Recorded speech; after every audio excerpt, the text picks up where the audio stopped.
আপনি ডিভোর্সি, বিয়ে করতে চলেছেন কোনো আনম্যারিড পুরুষকে।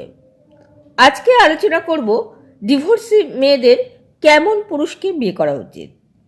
আপনি এই যে আনম্যারিড পুরুষকে বিয়ে করবেন ঠিক করেছেন, বিয়ের পরবর্তীকালে কোনো সামাজিক বা পারিবারিক সমস্যা দেখা দিলে মানুষজন আপনাকেই দোষী সাব্যস্ত করবে।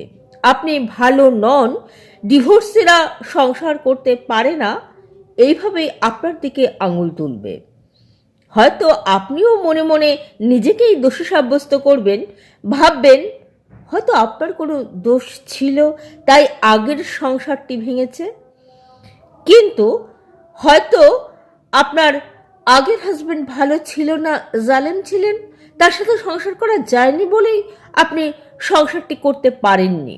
সুতরাং বিয়ে করার আগে অবশ্যই ভাবুন কোনো ডিভোর্সি বা বিপত্নিক পুরুষ আপনার জন্য উপযুক্ত। আনম্যারিড পুরুষ হয়তো আপনাকে ততটা বুঝবে না, কারণ তার কোনো পূর্ব অভিজ্ঞতা নেই। বাড়ির বা আশেপাশের মানুষজনের কথাই তার কাছে হয়তো শিরোধার্য হবে।